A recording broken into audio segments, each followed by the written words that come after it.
Sveiki, smagu, kad atėjote čia. Mes labai nerimavome iš tiesų, kaip tokia ir nepatogi, ir nebūtinai visiems aktuali tema pritrauks čia svečių ir žiūrovų, kai tiek konkurencijos aplink, tai labai džiaugiamės jūs matydami.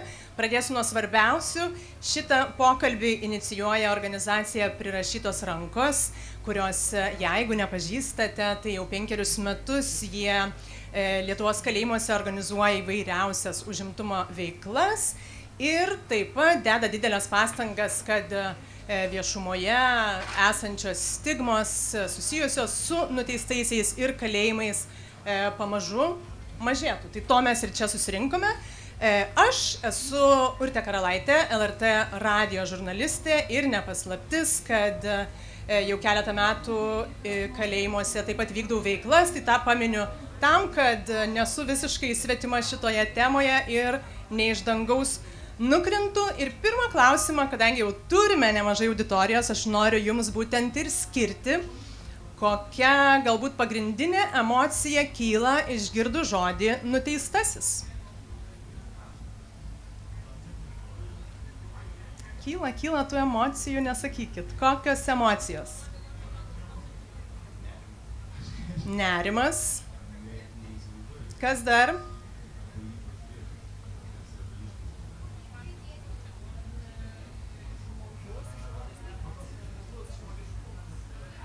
Ieškam emocijos dabar. Dar turit kokių emocijų kas nors? Arba tuomet, jeigu pagalvotume apie tokias standartinės visuomenėje kylančias emocijas, kokios tai galėtų būti emocijos? Baimė pirma turbūt.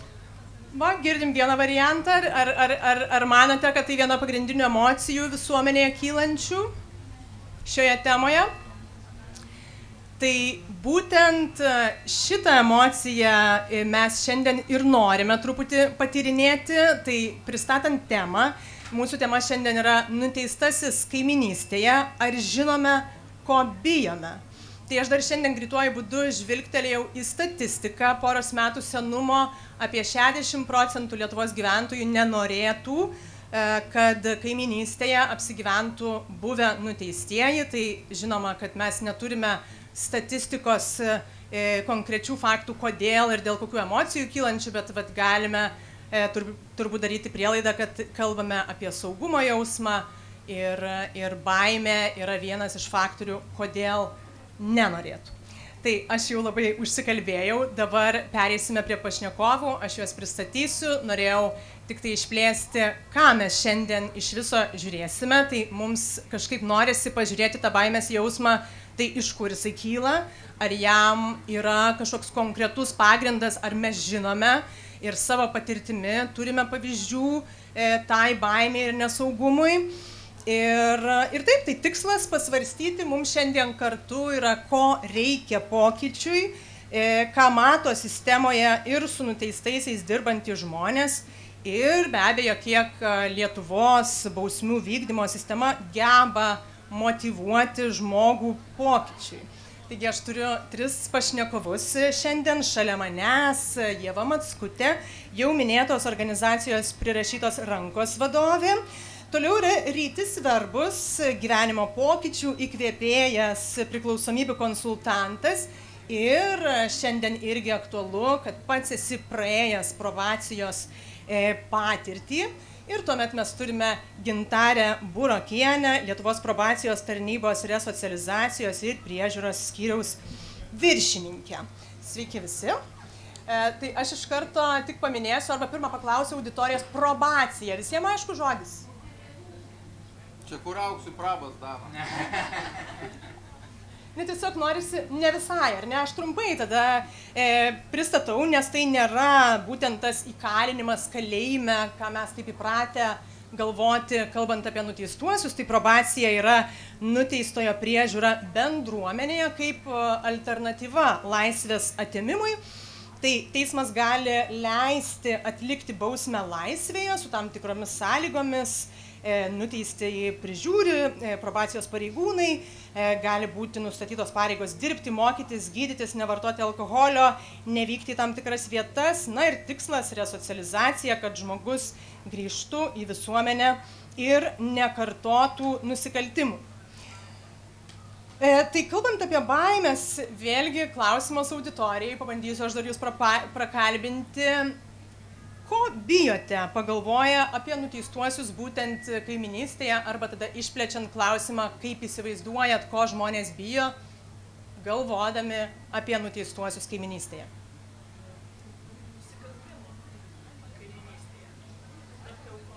Nusikaltimų aukomis, būtent tai ne tiek, kad kažkur ten kažkokie nusikaltimai vyksta, bet mus liečiantys nusikaltimai. Tai turbūt galime kalbėti apie saugumą. Kas dar?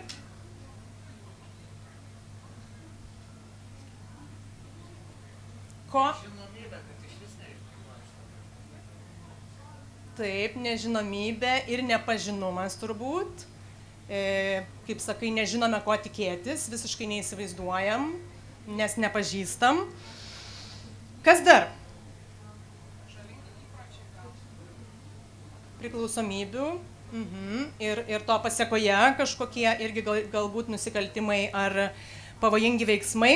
Tai aš dar greituoju būdu pažiūrėjau į būtent prieš atidarant Domeikavos pusiaukelės namus, jeigu atsimenat, buvo didelis bendruomenės pasipriešinimas ir išrinkau keletą konkrečių jau citatų, ko žmonės bijo. Tai taip, bendruomenės pranešime teigiama, kad šalia gyvenantiems padidėjo nerimas dėl savo vaikų, turto saugumo, ką mes irgi palietėme. Tai žmonės, turbūt su kuriais niekas nenorėtų gyventi kaiminystėje, tai jau minėjau 60% Lietuvos populiacijos. Kita citata: mane jaudina tai, kad nežinia kas įsikurs mano kaiminystėje, nežinia kiek nuvertės mano nekilnojamas turtas. Tai čia irgi įdomus labai aspektas, kad būtent su nuteistaisiais kaiminystėje siejamas ir nekilnojamo turto vertė.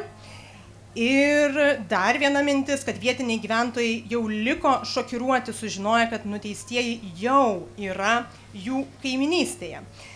Tai Ieva, kadangi lankotės daugybėje kalėjimų ir sutinkate daugybę savanorių, kurie dirba, veiklas vykdo kalėjimuose, kokių baimių girdite iš savanorių pradedančių veiklas kalėjime? Jie drįsta ateiti, bet visgi kažkokių baimių galbūt turi ir kaip keičiasi jų matymas su patirtimi? Man atrodo, čia išvardintos baimės, tai ir nežinomybė, ir tiesiog nerimas dėl savo saugumo, tai yra ir dalykai, kurie savanoriams kyla. Dar kas yra susiję tiesiogiai su mūsų veiklomis ir mūsų atėjimu į kalėjimus, tai savanoriai bijo, kad kalti žmonės tiesiog neįsitrauks. Jie turi tokį gal įsivaizdavimą, kad ateis savanoris ir kad visi ten sėdės, sukryžiavę, ten kažkaip rankas, taip žiūrės įtariai, bus užsikačialinę, ten, taip, ir tave ten tikrins, testuos, neprisileis. Toksai gal yra įsivaizdavimas ir tada savanoriai būna šokiruoti po pirmo nuveikimo į kalėjimą ir pamatė, kad ten yra žmonės kaip ir laisvėje. Skirtingų ir kūnų sudėjimo, skirtingų charakterių. Vienas labai šnekus, kitas užsisklendęs ir po kelinto užsiėmimo tik tai daugiau atsiveria. Vienas mėgsta giliai apie emocijas kalbėtis, kitas per humorą bendrauja. Tai ta įvairovė yra labai, labai plati.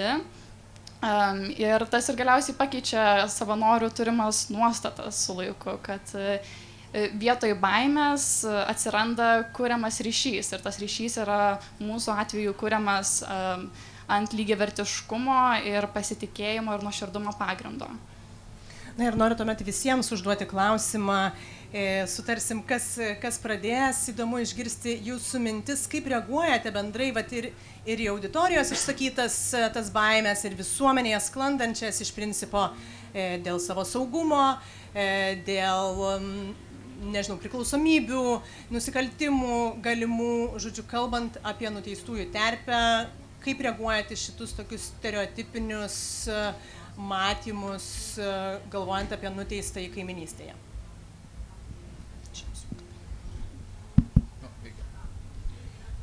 Na, pirmas dalykas turbūt, kad žmonės nežino, nesusidūrė ir nesupranta, nes nuteistasis tai daugam turbūt asociuojasi su kažkokia smurtu, prievarta, ne, kažkokiais baisiais dalykais, bet nelabai supranta, kad kiekvienas gali atsidurti šitoj situacijai. Ne? Tiesiog dėl nežinojimo kažkokio, dėl naivumo kažkokio, tai, ne, ir tos etiketės klijavimas, jisai, kaip sakyk, nu, iš pradžių reikėtų žmogui išsiaiškinti, kas nutiko, kas yra, ir va, kaip sakė, kad iš pradžių pasižiūrėti jį kaip į žmogų. Tada šitas dalykas šiek tiek nusušvelnėtų. Nes šiaip žmonės per daug bijo, per daug yra prigazdinti ir tiesiog nesupranta, kas tas nuteistasis. Nes mano, pavyzdžiui, akimis žiūrint, tai galima atskirti, sakykime, žmogus, kuris jau pabuvęs įkalinimo įstaigoje, ne, jeigu į gatvę sutiksi, yra tam tikri bruožai. Bet šiaip, jeigu įsigilinsi į jo gyvenimo istoriją, tai suprasi, kad tie nusikaltimai ne visą laiką buvo galbūt daromi iš piktos valios. Galbūt žmogus neturėjo ką valgyti, ne, jisai vogta, galbūt jisai norėjo, sakykime, užsidirbti greitų pinigų ir jis nusprendė parduoti narkotikus, nesusirūpindamas, ne. Tai tas nusikaltimas ne visą laiką būna padarytas iš piktų kėslų. Ir kadangi mes tiesiog nesusidūrę, nežinom, esam prigazdinti galbūt kažkokių tai filmų, tiesiog netinkamai sureaguojami.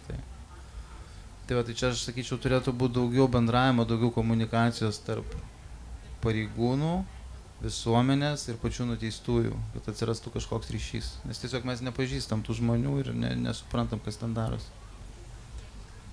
Pridursit.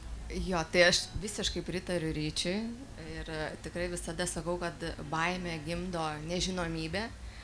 Tai ir mes tiek probacijos tarnyboje, tiek ir aš pati, kai išgirstu, oi nuteistasis, tai kažkas tokio baisaus ir aš sakau, o ar jūs žinot, kiek yra nuteistųjų vaikštančių laisvėje tarp mūsų?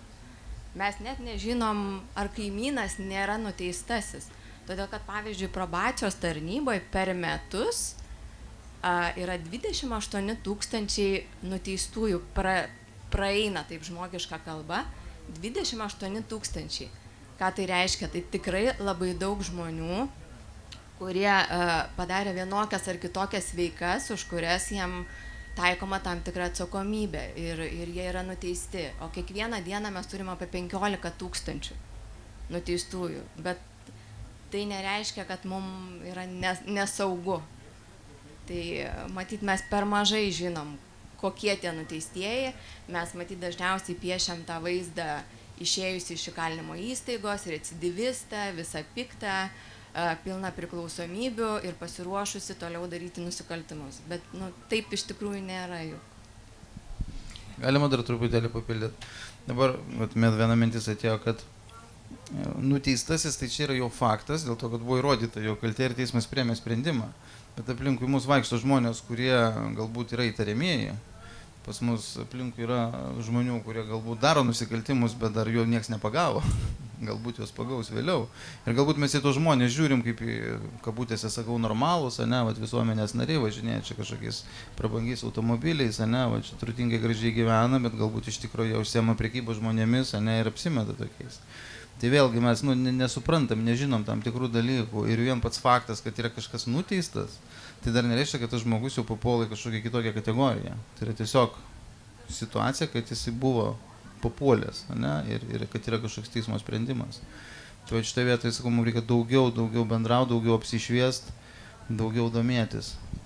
Aš gal pratęsiu, vien dėl to, kad norime ne tik šitą klausimėlį paliesti ir to laiko neturime amžius. Tai čia iš tiesų girdžiu, svarbus taškai, man atrodo, yra būtent nepažinumas, kad labai trūksta ryšio tarp visuomenės ir nuteistųjų ir be abejo stereotipai, kurie yra kuo paremti, tai be abejo filmais, serialais ir kriminaliniais puslapiais, kurie mes žinome, kaip viską piešia, tai natūralu, kad negalim matyti atsvaros, nes matom tik tokį nuteistųjų paveikslą. Ir Rytis ką mini, tai yra konteksto platumas, ar ne?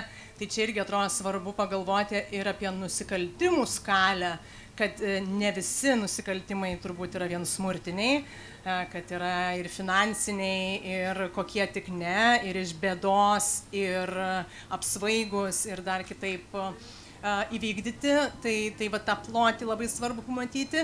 Rytis paminėjo etiketes. Ieva, kaip manai, kodėl, vat, kas blogai su tom etiketėm? Šiuo atveju nuteistasis, na, šiaip tai teismas nusprendė, tą etiketę užklijavo, kas čia negerai? Etiketės trumpalaikiai perspektyvai galbūt ir suveikė, kad jeigu tuo metu, tarkim, buvo įvykdytas smurtinis nusikaltimas, mums reikia izoliuoti žmogų tam, kad grėsmė toliau, tas žmogus toliau grėsmės nekeltų kitiems žmonėms, tai tuo metu, kaip ir atrodo protinga, uždarom žmogų, uždedam etiketę, kad visi žinotų, kad reikia saugotis to žmogaus. Bet čia yra labai trumpalaikė perspektyva, labai nežmogiška perspektyva.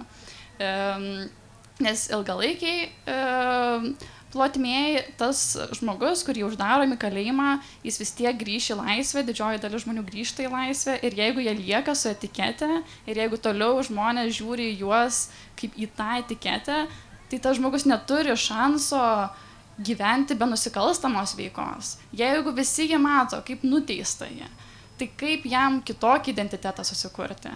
Tai kyla, dėl tos etiketės kyla iššūkiai ir ieškantis darbo, ir ieškantis būsto, kur gyventi, o ir šiaip yra plotmėjų iššūkių grįžus iš įkalinimo įstaigos po, tarkim, 10 metų, neturi santaupų, antstoliai tave seka ir neturi darbo įgūdžių neretai, arba tie darbo įgūdžiai tokie būna ganėtinai menki ir specifiniai.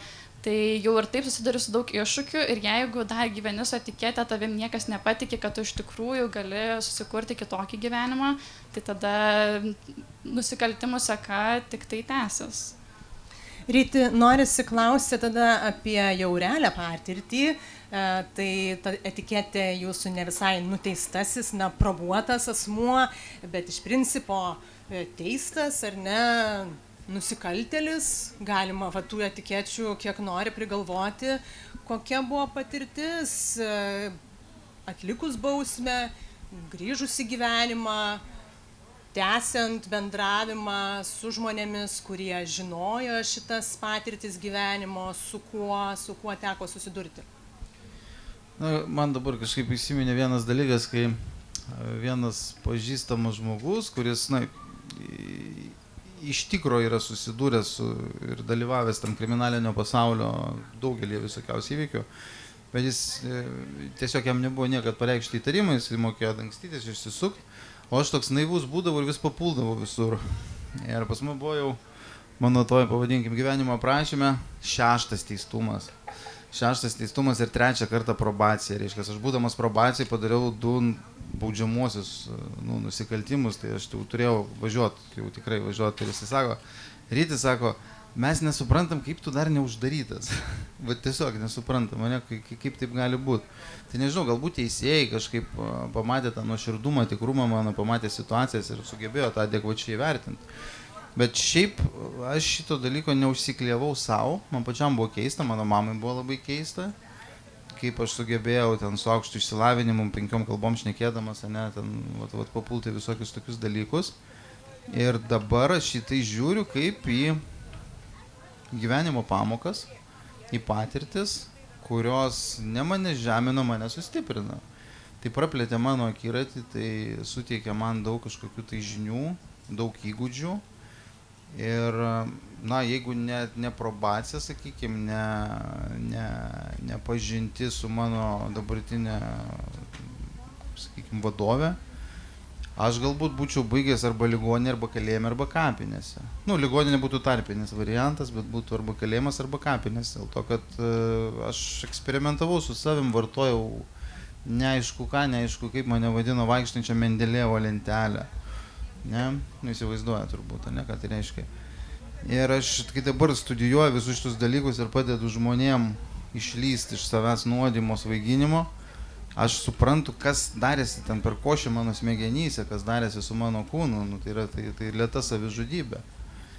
Ir dabar labai džiaugiuosi, kad perėjau per šitą, išmokau ir dabar kažkokią tai naudą davė man, kad aš galiu ir kitiem padėti, ne tik tai savo. Nes, sakykime, mano kažkodėl širdį yra toks dalykas, kad gyvent vien tam, kad užsidirb savo, aprūpint šeimą, nu nėra pakankamas, kažko norisi daugiau. Tai visos šitos patirtys mane atvedė iki to, kad aš dabar galiu kažkaip prisidėti prie visuomenės gerovės. Kaip su tom etiketėm? Ar jos prilipo grįžus į visuomenę, sakot, kad pats neklijavot savo tų etikečių, bet visgi ar jos realybėje kažkaip trukdė, turėjo pasiekmes vėliau, dabar? Žinot, aš dabar savo klientam turiu ieškoti kompiuteryje nuotraukų ir jiem įrodinėt, kad aš kažkada vartojau alkoholį, kad pas manęs to buvo problemų, kad aš teistas. Aš jiem turiu įrodinėti, jie netiki. Ne?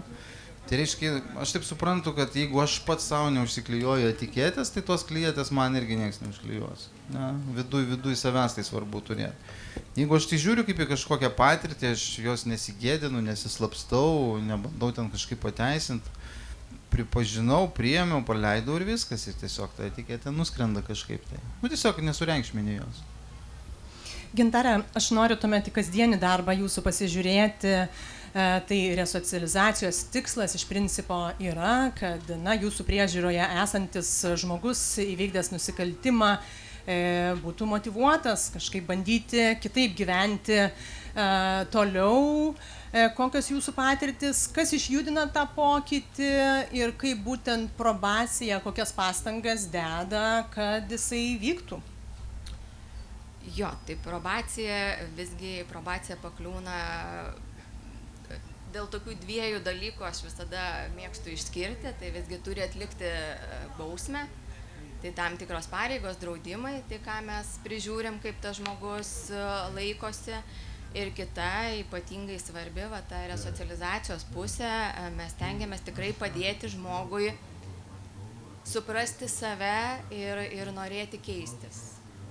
Tai jeigu žmogus pats iš karto pakliūna pas mus ir mes matom, kad jisai tikrai suklydo, supranta, kad suklydo ir nori labai grįžti į tą teisingą kelią, tai yra tikrai lengviau tada dirbti su tuo žmogumu. Mes turim tam tikrų resocializacijos priemonių ir programų, ir individualių, ir grupinių, ir pykčio valdymo, ir nuo priklausomybių kenčiantiem. Tikrai turim pakankamai platų spektrą. Kiekvieną kartą vis ieškom, ką dar mes galėtumėm dėl nuteistųjų įsidiegti pas save ir turėti ir gelbėti. Sunkiausia, aišku, yra su tais, kurie ateina ir matai, kad jie nemotyvuoti. Tai tada be tos priežiūros ir kontrolės tu turi kažkaip tai atrasti tą ryšį ir pabandyti sumotyvuoti visų pirma, norėti pats keistis. Nes jeigu mes norėsim ar jūs norėsit, tas žmogus tikrai nesikeis. Tai turi jisai pats užsinorinti, taip tariant. Bet teisingai suprantu, kad galima taip sakyti, kad yra žmonės, kurie randa motyvacijos, yra kurie neranda motyvacijos keistis, ir yra kažkas per vidurį, kuriem jūs galit padėti rasti tą motyvaciją. Žodžiu, kad spektras irgi yra platus, ar ne? Taip, tikrai turim ir labai nemažai sėkmės istorijų ir tikrai labai džiaugiamės, kad galėjom būti dalis tos sėkmės istorijos. Tikrai turim ir liūdnų atvejų, kai matom, kad žmogui griežtėja bausmė arba jisai dar kartą grįžta pas mus. Turim tokių, kur matom, kad tikrai turim labai stengtis ir pabandyti sumotyvuoti jį keistis. Ir ta riba kartais būna labai tokia siaura ir džiaugiamės, kai visgi pavyksta sumotyvuoti. Bet žinoma, kaip ir visuomeniai, taip nuteistieji tie patys visuomenės nariai, tai tie žmonės yra labai skirtingi ir skirtingos patirtys, skirtingos problemos, charakteriai skirtingi, tai tenka prisitaikyti ir ieškoti tų sąlyčio taškų. Tai vieną sėkmės istoriją mes turime čia, Ryti, bet minėjot, kad net ir probacijos metu buvo nusižengimai, žodžiu, kad nepanašu, kad nuo pirmos bausmės dienos įvyko nušvitimas, ėjimas link pokyčio. Tai čia klausimas gal ir būtų tuomet, kas paskatino visgi judėti link to pokyčio ir kiek galbūt probacijos tarnybos darbuotojai, konsultantai prisidėjo, iš kur gimė pati vidinė motyvacija, kas čia pasikeitė? Čia buvo tokia eilė galbūt įvykių ir jau kai tiesiog pats pradedi matyti, kad savo ir kitiem duoti pažadai yra tušti, ne, ir kad tas gyvenimas lysta iš po kojų, tada pradedi suprasti, kad jau tikrai kažką reikia keisti. Ir kas man padėjo, galbūt tokį pirmas toks šokas buvo, kai aš probacijoje sutikau ateiti į kursus, nors iš pradžių galvoju, ką aš čia viską žinau, viską moku, čia labai kietas, čia dauguma vyrų taip galvoja, kad kokios man pagalbos reikia, aš čia pats galiu padėti, jeigu reikia. Ir ateinu, žiūriu, tuose kursuose susėdę 4 mano pažįstami, su kuriais aš ten su vienu ten uostydavom kažką, su kitu gerdavom, ten su kitu dar kažką darydavom. Ir jie visi sėdi toj pačioj salėj ir nei vienas iš jų man niekada nėra pasakęs, kad pas juos yra kažkokios problemos. Jie visi didžiuodavosi to, ką daro, jie visi patenkinti savimi būdavo, tuo metu, kai mes susitikdavom. Ir čia dabar mes visi atsidūrėm toj salėje, kur kalbam apie priklausomybės. Ir aš sakau, ką tu čia veiki, o tu čia ką veiki, o tu čia, tai. Ir ten aš pradėjau kažkaip taip pat pasijaučiau įdomiai, kad ne aš vienas su šito susiduriu dalyku, reiškia, kad tai yra kažkoks masinis reiškinys. Ir kad su šito dalyku galima kažkaip susitvarkyti. Tai man labai patiko, aišku, iš pradžių buvo toks klausimas, galvoju, atrodo, kažkaip keistai, kad būtent tokia informacija, kai manęs atėjo ir per tokias institucijas, bet aš labai džiaugiuosi, kad tai būtent tai atėjo dėl to, kad mane tenai nevadino kažkokiu ligoniu ir kad kažkas ten labai su manim negerai ir kad aš čia labai, labai blogas. Tiesiog man buvo paaiškinta, kad aš išmokau tokį elgesį ir kad aš galiu išmokti kitokį elgesį. Ir tai priklauso nuo mano sprendimo, ar aš noriu kitaip gyventi ar nenoriu. Iškas aš esu savo gyvenimo šeimininkas ir aš sprendžiu, ką daryti.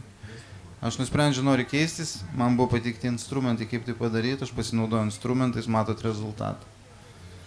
Tai tas mane labai įkvėpė, kad buvo požiūris kaip į žmogų, ne kaip į kažkokį tai, žinote, etiketę atėjus. Tai tas labai labai labai svarbu, kad bendraujam su žmogumu, pirmas dalykas, yra žmogus. O toliau, ką jisai padarė, nepadarė, tai yra elgesys ir tą elgesį galima keisti. Na ir Ieva, nepamiršau, grįžtu prie jūsų ilgametė užimtumo, veiklų patirtis su nuteistaisiais. Ką jūs matot savo patirčių metu, kas išjudina tą pokytį, kaip jūsų veiklos gali kažkur pastumėti link to pokyčio, kaip Rytis pasakoja, kažkokia konsultacija, grupė, pasijutimas ne vienu, kas dar iš tiesų galimai prisideda prie to? Paantrinu, kad pagrindas yra žmogiškumas ir tai, kad mes kaip savanorės ateinam ir irgi bendraujam su žmonėmis ir kalėjimo erdvėje tai yra reta, nes tarp pareigūnų ir kalinčių žmonių santykis vis tiek paremtas yra galios pozicija, ten yra įstatymai, kuriuos nuleidė ant žmogaus, tai kad ir kaip norėtum, tas bendravimas vis tiek yra paveiktas to ir tai nėra visiškai kaip su lygiaverčiu žmogumi. Tai mes, kai ateinam, ta erdvė, kurią sukuriam, būna labai ypatinga ir kalintys žmonės irgi dalinasi, kad ta valanda ar 2 valandos, kurias praleidžiam kartu, kad jie jaučiasi kaip laisvėje. Tai tas laisvės oro gurkšnis, kurį atnešam, primena tai, kas slypi už sienų. Nes gyvenimas kalėjimo viduje yra labai kitoks, labai unikalus. Aš šiandien atėjau su marškinėliais, čia yra kalinčio vyro kurtas dizainas. Nežinau, iš toliau gal nesimato, bet toksai kaip išprotėjęs veidas, ten 1+1, 3 klaustukas, skaičiuojamos dienos, ar tai mėnulis, ar tai saulė, toks nuprotėjimas. Kalėjime yra tiesiog nuprotėjimas. Kad ir kaip mes gražiai stengtumėmės apie jį šnekėti, kad kokias ten reformas darome, kokį akcentą dedame į resocializaciją. Ten yra sunku įsivaizduoti, kad šiais metais mes turime tokią sistemą mūsų visuomenėje, kur ir priklausomybių skaičius labai didelis, tos priklausomybės tik tai neskatinamos, bet jos tik tai didėja, kai atsiduri į kalėjimą. Kai kalėjime atsiduria ir nusikalstamumas kalėjime yra irgi didelis, nėra taip, kad tave uždaro ir daugiau nusikaltimų nebedarysi. Tai ten yra tiek daug problemų, net kalbant apie maistą. Ten dalis žmonių alkani yra ir vien iš to alkanumo, kiek kyla streso, neapykantos, noro eiti į konfliktą, nes jeigu per paskutinius mėnesius nieko nepasikeitė, tai vienam žmogui yra skiriama 3,5 euro visai dienai maitinimui. Tai šiais laikais 3,5 euro. Ką už tai tu gali pavalgyti? Ledų porcija ten man. Ledų porcija. Taip, ir tie, kurie turi kažkokį palaikymą iš šeimos, ar kurie dirba ir kažkiek uždirba, jie gali patys šiek tiek maisto įsigyti, bet ne visi turi tokią galimybę. Tai mes kaip savanoriai, mes toms poroms valandų atnešam visai kitokią realybę. Ir jie kai kuriuos motyvuoja, nes tie, kurie yra motyvuoti, kurie nori keistis, bet jie būna uždaryti su tais visais, kurie yra demotyvuoti, kurie vartoja pastoviai narkotikus. Ir jiems sudaryti alternatyvą, sukurti tą erdvę, kurią jie gali ištrūkti, yra labai svarbu, nes tada jie ir gauna motyvacijos kažką daryti. Jie per tas porą valandų užsimotyvuoja, kad paskui visą savaitę daro kažkokius anglų kalbos namų darbus.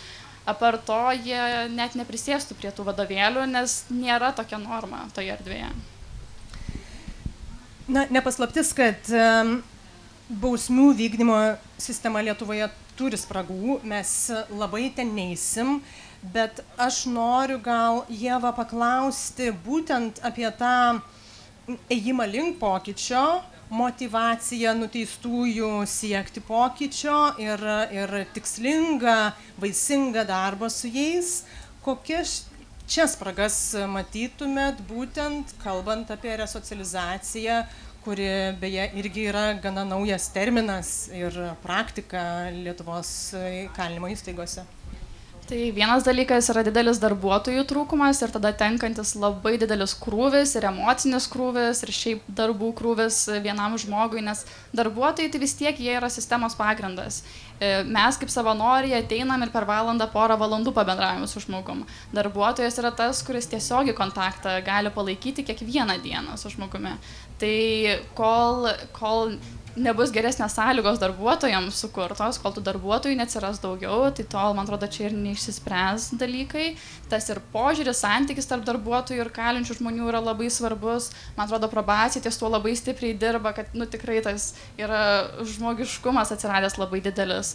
Kalėjime irgi tas keičiasi, kiek su kalinčiai žmonėmis bendrauju, tai sako, kad kas buvo prieš 10 metų ir kas dabar yra, kardinalu, nes dabar ateini ir tau pasako labas rytas. Ir tu šiek tiek kaip kalintis žmogus nesusivoki. Ta prasme, man sako labas rytas, nuo kada?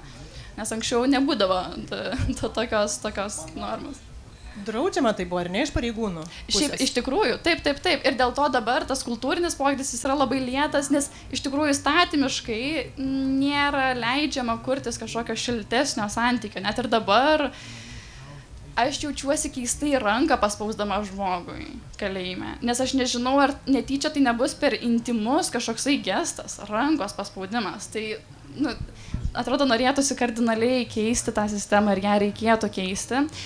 Dar iš nevyriausybininkų pusės ir savanorių, tai ir visokie biurokratiniai stabdžiai labai trukdo, kai mūsų neįsileidžia kartais ar labai uždelsia tam tikrus procesus, mūsų projektus ir tada atrodo, mes norim gero, norim bendradarbiauti, bet ne visada tas pavyksta. Tai čia tas kalėjimo atvirumo, sistemos atvirumo klausimas irgi yra labai svarbus. Gintarė, probacijoje aš įsivaizduoju, žmonės atsiranda, dingsta ir kartais vėl atsiranda. Ar būna taip, kad susitinkat su tais pačiais žmonėmis? Taip, tikrai būna ir va čia tie atvejai, kurie liūdina mus iš tikrųjų. Nesinorėtų sutikti antrą kartą, bet taip tikrai būna, taip. Tai čia gal ir norėčiau paklausti, žiūrint į tuos atvejus, kaip matytume, tai kas lemia, kad vieni sėkmingai kažkaip integruojasi ir grįžta į visuomenę, į legalų gyvenimą, o kai kurie visgi grįžta pas jus? Tai matyt, ką ir kalbėjau prieš tai, motyvacija. Reiškia, neatrado motyvacijos ir noro kažką pakeisti ir neįžvelgia to poreikio. Tikrai yra tokių, bet daugiau yra tokių, kurie tikrai negrįžta. Ar sakytumėt, kad tai kliūtis yra tik tai asmeninės to žmogaus, galvojant apie visuomenę, kokios kliūtis čia galėtų būti, galvojant apie grįžtančius, ieškančius būsto, darbo? tai tikrai ne vien tik žmogaus bėda, mes visada Ieva vertino įkalinimo įstaigų pažangą iš nevyriausybininkų perspektyvos, aš visada galvoju, kaip pasikeitė probacijos veikla, per tuos galiu vertinti ir 20 metų, tai tikrai pasikeitė labai labai stipriai ir kai pradžioje mes irgi buvom tik tai kontroliuojant instituciją ir mums visiškai nebuvo įdomu ta resocializacija iš principo, neturėjom nei įrankių, nei teisinės bazės. Tai dabar mes tikrai turim teisinę bazę, turim įrankių begalę ir turim motyvuotus darbuotojus, nes mūsų ir atrankose, kai renkam darbuotojus, vienas iš pagrindinių klausimų būna, koks jūsų požiūris į nuteistą asmenį. Ir tu matai, ar tas žmogus norės dirbti ir padėti žmogui, ar norės dirbti tik tai, kaip čia kažkas sakė, biurokratiniam lygmenį. Tai tikrai labai stengiamės, kad būtų tie žmonės, darbuotojai, kurie norėtų padėti tam žmogui. Ir didžiulis dėmesys tikrai šiuo metu einam į bendruomenės ir kalbam, kad mes vieni nepakeisim nuteistojo. Nuteistasis ateina pas mus valandai, galbūt 2, bet jisai grįžta į savo bendruomenę. Ir jeigu bendruomenė jo nepriims ir atstums, tai ta prasme jį skatins ir nerasti tų motyvų keistis. Jeigu aš kaip ir noriu keistis, bet grįžtu, kur mane atstumia ir nesupranta ir nepalaiko, tai tada ta motyvacija ir dingsta. Aš dar čia pridėsiu, kad labai sutinku, kad svarbu yra būtent ir visuomenės pusėje, kad būtų tas priėmimas, tikėjimas. Kartu ir ką Rytis, man atrodo, pasakojo, svarbu pačiam patikėti, kad gali pasikeisti, pačiam tas etiketės nusiimti. Ir čia, man atrodo, kalėjimų, įkalinimo sistema labai savo grėblį pasistato pati, kad ji labai nugalina žmogų ir pastato žmogų į gynybos poziciją, pastato į tokią, atima visą savarankiškumą ir į tokį, pastato suaugusių žmogų į vaiko poziciją. Ir tada kaip mes tikimės, kad tas žmogus pasikeis, tas žmogus ir darbinius įgūdžius įgaus, ir iš tikrųjų savo identitetą naują susikurs, kai yra sisteminis tiesiog blokas, kokią mes sistemą turime, ji nepadeda žmogui keistis. Ir tada kaip visuomenė, jeigu visuomenė gerai tiki, kad pasikeis, o žmogus tam savo kažkokiam subkultūroje gyvena, tai irgi, tas pokytis turi būti abipusis, svarbu. Ir kalbant apie visuomenę bendrai, tai sistema keičiasi, ar visuomenės požiūris keičiasi, ir įsivaizduoju, kad iš viešos erdvės ir net socialinių medijų galėtumėt matyti žmonių reakcijas į jūsų iniciatyvas, kiek palaikymo, kiek nepalaikymo gaunat, koks čia įspūdis susidaro apie visuomenę. Sudėtinga vertinti, kai šiuo laiku esam susiskaldę į tokius burbulus ir gyvename savo burbule, tai mūsų burbulė žmonės palaiko šią temą, jie domisi, nori eiti į kalėjimus, savanoriauti. Jeigu uždedam reklamą kokiam nors įrašui, tai tada pasipila, komentarai tikrai pasipila. Reikia paskui bandom kaip čia šmaikščiai, pagarbiai sureaguoti. Tai faktas, kad nuostatų dar yra. Noriu tikėti, kad keičiasi jos ir tai, kaip mūsų savanorystė domisi, arba net, pavyzdžiui, mes nuvažiuojame į festivalį, kuris visiškai nesusijęs su jokiom socialiniam temom. Tiesiog festivalis. Pernai buvom Pumpėnų festivalyje. Suvažiuoja šeimos iš visos Lietuvos ir mes ten stovim su savo palapinė. Yra plakatas "Parašyk laišką kalinčiai moteriai". Plakatai kiti su kviečiantys savanoriauti į Panevėžio kalėjime ar ten dar kur nors. Ir žmonės eina ir tokie šiek tiek pradžiai nesupranta, kas čia "Parašyk laišką kalinčiai moteriai, kalėjimas". Aš čia savo su vaikais atvažiavau, koncertų klausau, kalėjimai prie ko čia jie. Bet visi prieidavo su smalsumu ir jie įsiliedavo į mūsų veiklas, keldavo klausimus. Ten, pavyzdžiui, turėjom veiklą "Mitas ar tiesa". Ir aš stebėjausi, kiek daug žmonės žino, kiek daug jie teisingai sudėlioja tuos mitus, tiesas. Tai, man atrodo, tas yra nuostatos yra baimės, bet kartu nereikia vien sakyti, kad visi čia yra priešiški. Ir kai mes kaip savanoriai ateiname į kalėjimus, mūsų viena iš užduočių yra parodyti kalintiems žmonėms, kad yra dalis visuomenės, kurie jūs priima. Jūs patikėkit tuo, jūs raskit tuo žmonės, kurie jūs priima ir kabinkitės į gyvenimą. Nes ir jeigu pats kalintis žmogus, jis netikės, jis galvos, kad visi mane čia atstumė, tai jis ir veiks iš tos energijos, kad visi jie atstums. Tai man atrodo yra dalis visuomenės, kurie priima ir svarbu ir tą transliuoti ir parodyti, kad mūsų tik tai daugėtų. Ieva paminėjo mitus, tai man atrodo visą laiką labai įdomu pabandyti paneigti kažkokių mitų susijusių su nuteistaisiais ar kalėjimais. Ryti, Gintarė, ar norit dabar garsiai paneigti kokį mitą, kuris sklando nerašytas visuomenėje? Nu, kaip sako, buvusių nebūna, ne? Kad žmogus negali keistis, aš girdėjau, apskritai taip tokia nuomonė vyrauja pas kai kurios, kad atrodo žmogus jis viskas visam gyvenimui vienodas, tai dėl šito dalyko galiu pasakyti, kad tikrai ne, žmogaus galima nulipdyti, ką nori, tikrai ką nori, tai nėra tokio, kad vien viskas, bet uždėję etiketę ir viskas, jis gali būti kitoks. Toliau dėl požiūrio į nusikaltimus. Yra žmonių taip, kurie nesupranta, kad iš kitos veiklos jie gali greitai pinigų užsidirbti. Bet pavyzdžiui, buvome vienoj savanorių, man atrodo, konferencijai ir ten buvo kalbėta apie, supranta terminą alio mama, ne, tie sukčiai, kurie išvilioja iš moters neturinčios vaikų, apsimeta sūnumą, ne, ir išvilioja pinigus. Tai dabar įsivaizduokit tokį žmogų su tokiais sugebėjimais pasodinti pardavimų vadybininkų gyvybės draudimo. Kaip jisai sugebėtų įtikinti žmogų, ne, ir įsigyti kažką tai tokio. Suprantat, reiškia, žmogus nežino, kaip pritaikyti savo sugebėjimus, ne, tai galbūt reikėtų švietimo kažkokio papildomo. Ir iš kažkokio ten nusikaltėlio mes galėtume padaryti labai sąžiningą, labai sėkmingą žmogų. Kokie dar mitai galva šauna, Gintarė? Tai aš galvoju tokį labai paprastą. Tikrai dar gajus tas mitas, kad nuteistasis tai nurašytas visam gyvenimui ir niekam daugiau netinkamas. Tai, iš tikrųjų, labai toli gražu iki tiesos.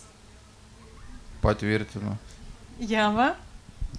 Tai man atrodo, tai kaip kalėjimai atrodo ir kaip žmonės kalėjimuose atrodo, apipinta labai daug mitų, stereotipų, nes yra kažkokių statistinių duomenų, kad išsilavinimas yra žemesnis. Tai tada ir įsivaizduoji, kad ateisi į kalėjimą, visi ten baigia tik tai pradinę klasę, žargonų vien tik tai kalba, į konfliktus tik tai eina, tokį įsivaizduoju, nueini ir pamatai žmonės su aukštaisiais, apsirengę tvarkingai, taip pat lygiai kaip ir tu apsirengę, be jokių ten uniformų, ar ne, gal mitas, kad su uniformom žmonės sėdė kalėjime, tai Lietuvoje nėra uniformų. Pareigūnai su uniformu.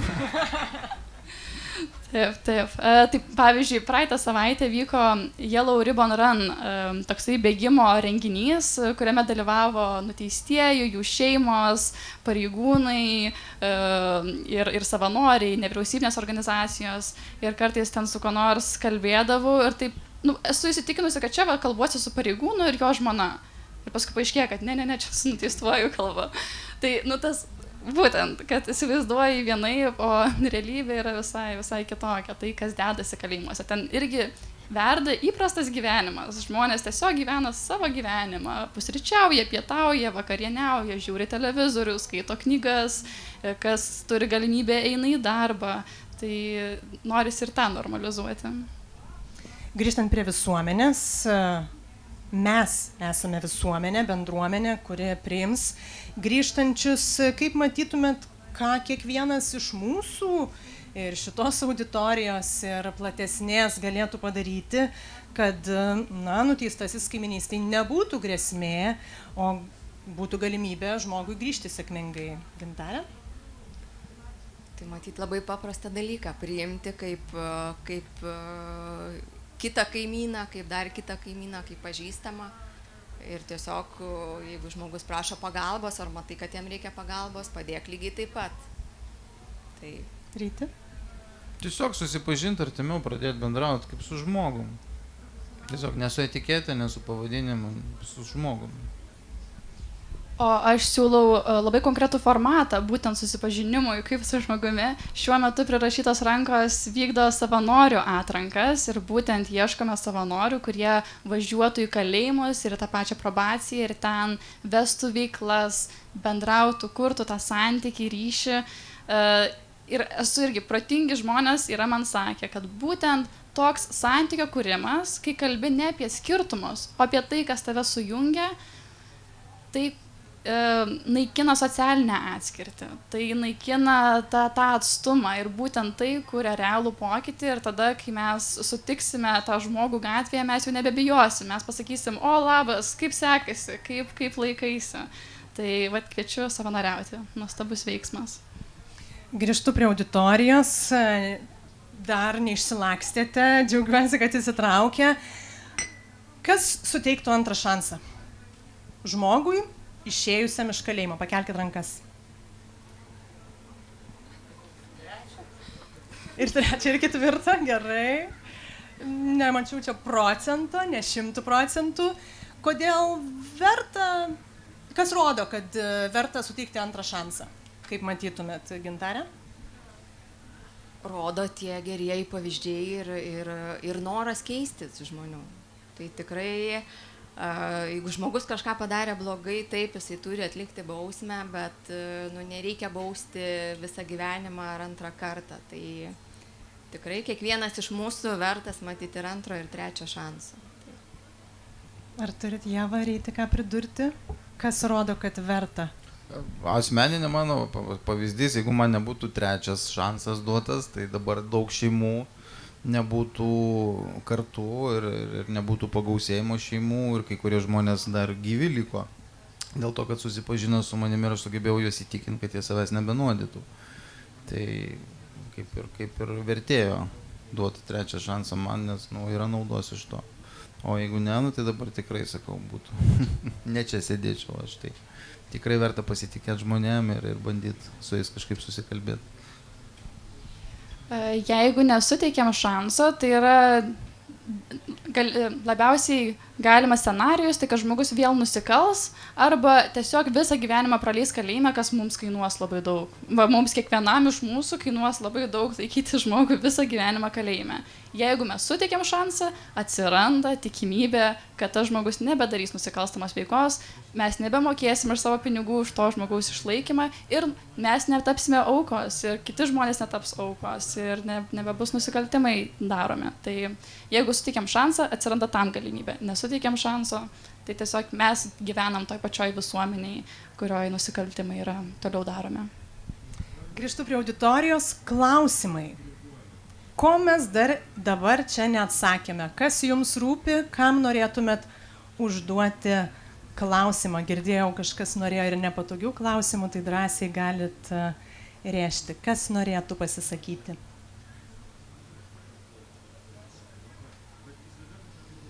Nėra klausimų.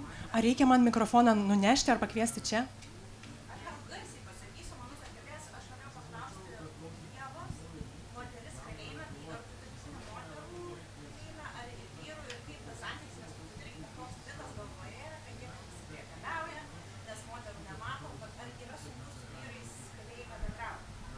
Taip, tai aš ir vyrų kalėjimuose lankausi. Man atrodo, kartais pastebim tendenciją, kad į moterų merginų veiklas būna gal didesnis susidomėjimas ateiti. Tas suveikia kažkiek ir svarbu čia, su kokia intencija aš ateinu ir kokias ribas nubrėžiu. Tokio kažkokio konkretaus flirtavimo, priekabiavimo nesu sulaukusi, bet aš labai konkrečiai ateinu su savo tikslais. Ir jeigu tik tai pajaučiu, kad kažkas gali būti netaip interpretuojama, labai aiškiai ir iš karto sureaguoju ir pasakau. Tai neigiamų patirčių iš tos pusės nesutarėjusi, bet mes jau turim savanorių mokymus, kur šiek tiek aptariam ir tą temą. Bet ir pavyzdžiui, vaikinams vyrams yra buvę iššūkių lankantis vyrų kalėjimuose, nes ten tada įsijungia kiti mechanizmai, kur ten su tavim bando lygintis, kuris čia kietesnis. Tai abiejose pusėse, man atrodo, įvairių iššūkių gali kilti. Dar klausimų galbūt kilo? Prašau. Keičiant bėgantis laikui nuo 90-ųjų, sakykime, ir dabar, aš nežinau, ar turi statistikos, ar ne, bet kaip dažnai žmonės padarę vieną nusikaltimą padaro ir antrą, tas procentas mažėja. Kad, pavyzdžiui, 90-aisiais buvo 10 procentų, kurie ten daro 2 nusikaltimus, o dabar kokie 5 procentai. Ta prasme, ar mažėja laikui bėgant grįžtančių nusikaltimą padarius ir grįžtančių kalėjimus? Aš atsakysiu trumpai kaip žurnalistė, kadangi esu kalbinus nemažai kriminologų šito klausimu ir jie man nepatikino, kad tokios tikslios statistikos pastaruoju metu nėra, nors ir sklando ore tie 60 procentų grįžtančių. Tai aš tiesiog labai atsargiai irgi vertinčiau ir tuos sklandančius 60 procentų, nes jie mane patikino, kad nėra tokios. Ką aš esu girdėjus apie tuos 60 procentų, tai kad čia yra 60 procentų šiuo metu kalinčių žmonių yra jau kalėję. Tai čia ne visai tas pats, kiek jų grįžta, o kiek esu ten gal Teisingumo ministerijos duomenys žiūrėjusi, po 1 metų grįžta gal ten kažkas apie 20 procentų, bet čia po 1 metų. Ir paskui ne visada tu suseksi tą žmogų, bet nežinau, kažkas linksi, tai galit pataisyti gal.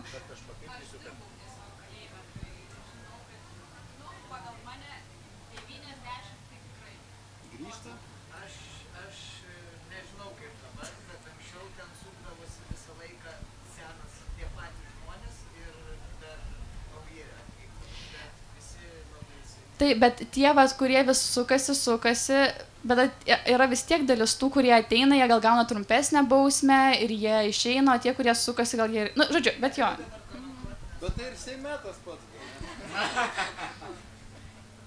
Be abejonės, kad ir neturime tikslių skaičių, turime subjektyves patirtis, turbūt galima teikti, kad problema su pakartotiniu nusikalstamumu yra ir tikslas, ir bausmių vykdymo sistemos, ir nevyriausybinio organizacijų būtent ir yra dirbti su tuo, kad tie žmonės negrįžtų.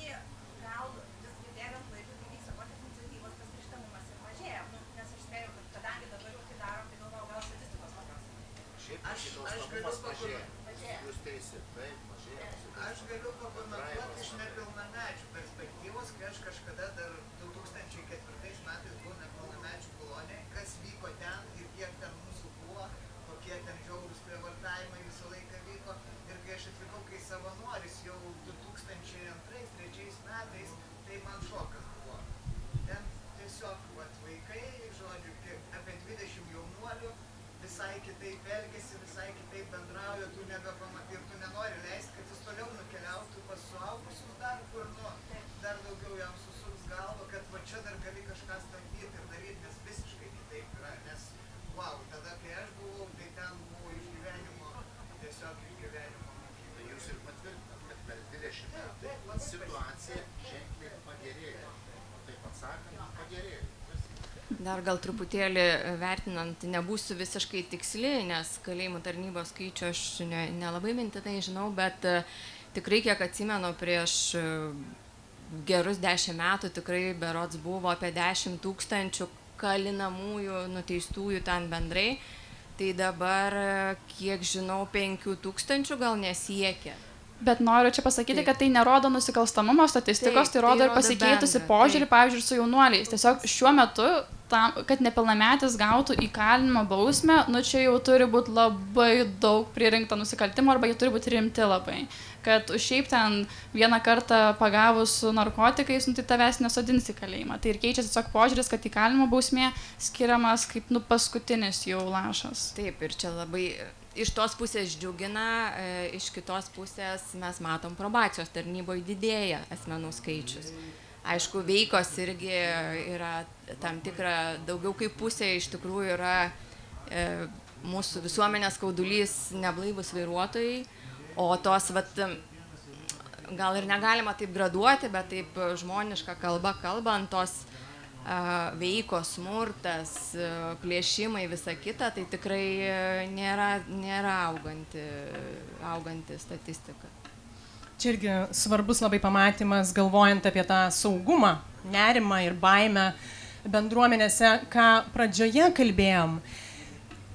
paliksiu keletą minučių net ir tokiam neformaliam pasikalbėjimui, nes matau, kad yra net ir poreikis, kažkas jau per atstumą kalbasi, tai dėkui labai visiems pašnekovam ir tokį baigiamąjį žodį, gal aš noriu taip greituoju būdu susumavus kažkaip galvoti apie mus kaip bendruomenę, mus kaip visuomenę, kuri pasitiks grįžtančius nuteistuosius, tai nepamiršti tų dalykų, kuriuos čia ir paminėjom, kad tai irgi yra mūsų visuomenės dalis, tai yra žmonės, neklijuoti etikečių, palaikyti, patikėti tuo galimu pokyčiu ir tai be abejo negarantuos pokyčio, bet tai galimai prisidės, jeigu tas žmogus turės savo vidinę motivaciją ir tikrai nebus priešingai, jeigu juos atstumsime ir kaip čia padauginsime dar iššūkių, kurių jiems tikrai netrūksta, kaip ir Ieva minėjo įvairiausių grįžtant.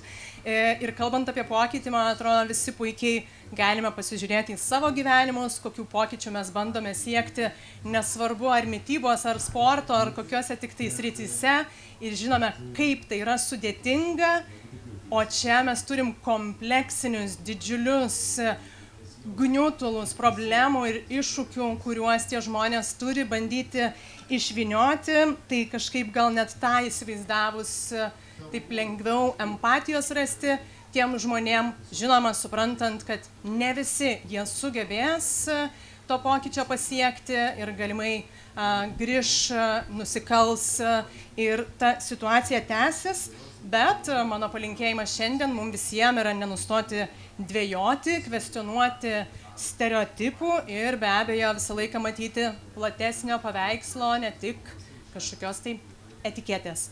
Ačiū visiems, ačiū publikai ir ačiū prirašytoms rankoms, kad mes čia turėjom galimybę pasikalbėti. Ačiū. Ačiū.